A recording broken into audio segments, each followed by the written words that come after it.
सन्माननीय व्यासपीठ आणि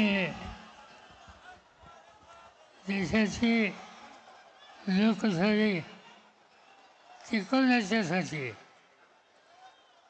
पहिले तिथे कष्ट करायला तयार असलेले तुम्ही बंधू भगिनी, आजचा हा मोर्चा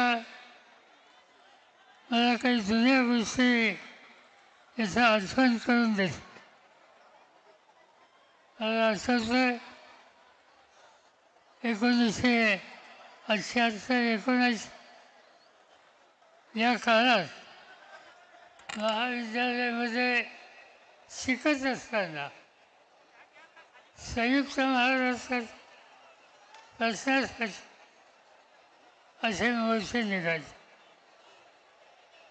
आणि काळा घोडा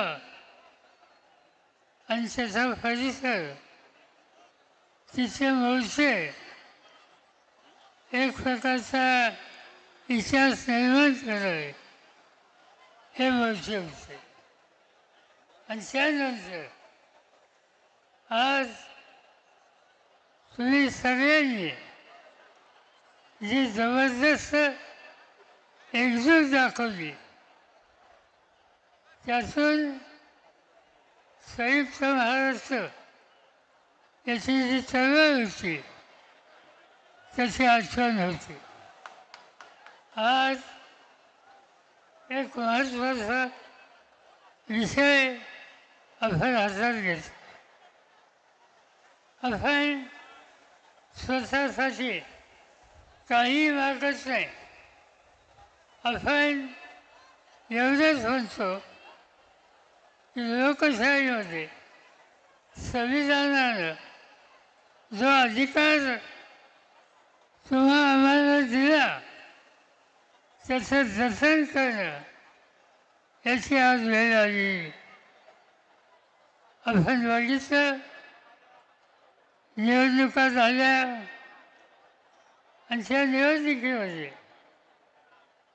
विशेषतः विधानसभेच्या निवडणूक जे काही प्रकार झाले त्यामुळं सामान्य माणसात संसदीय लोकशाही यावरचा विश्वास याला धक्का बसला. आज अनेक ठिकाणी लोक अस्वस्थ आहेत.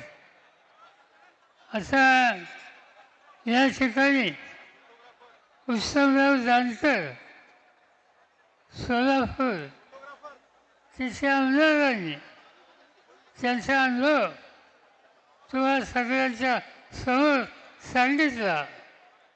त्याचं स्पष्ट होतं की सत्तेचा गैरवापर सातत्यानं केला जातो आणि याला तोंड द्यावं लागेल.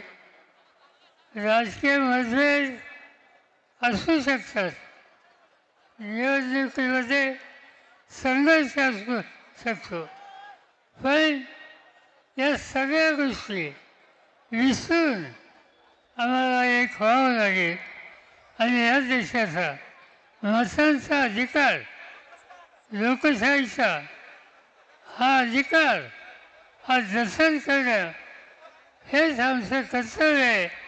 हा दृष्टिकोन ठेवून आपण आज या ठिकाणी निर्धार केला पाहिजे.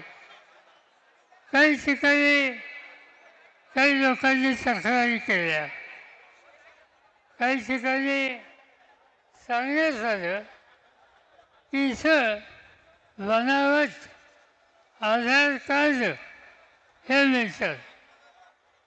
माहिती दिली, कलेक्टरनं सांगितलं सिद्ध करून द्या, हे आव्हान आलं, डेमो दाखवला आणि हे दाखवून हा आरोप सिद्ध ज्यांनी केला त्याच्यावर गुन्हा दाखल केला. खोटं जे आहे ते सांगण्याचा सिद्ध करण्याचा प्रयत्न कोणी केला तर त्याच्यावर गुन्हे दाखल होतात. याचा अर्थ हे शासन या सगळ्याला संरक्षण देतं, पाठपुरावा करतं. आणि त्यामुळं तुमची माझी ही जबाबदारी आहे. काही करा, पण आम्ही हा मतदानाची करून फाडणारी चोरी आहे, ती चोरी आम्ही थांबवणार. आज या ठिकाणी इथून जाताना आपल्याला आज निकाल घ्यायचा आहे. आम्ही अनेक पक्षात आहोत, विचारधारा वेगळी आहे, कधी मतभेदी असतात, पण आज देशाची संसदीय लोकशाही ही शिकवायची असते. पण ही चोरी थांबवू आणि या देशाची लोकशाही टिकेल कशी याची खबरदारी घेऊ, एवढंच या ठिकाणी सांगतो आणि आपल्या सगळ्यांची रजा घेतो. जय हिंद, जय महाराष्ट्र.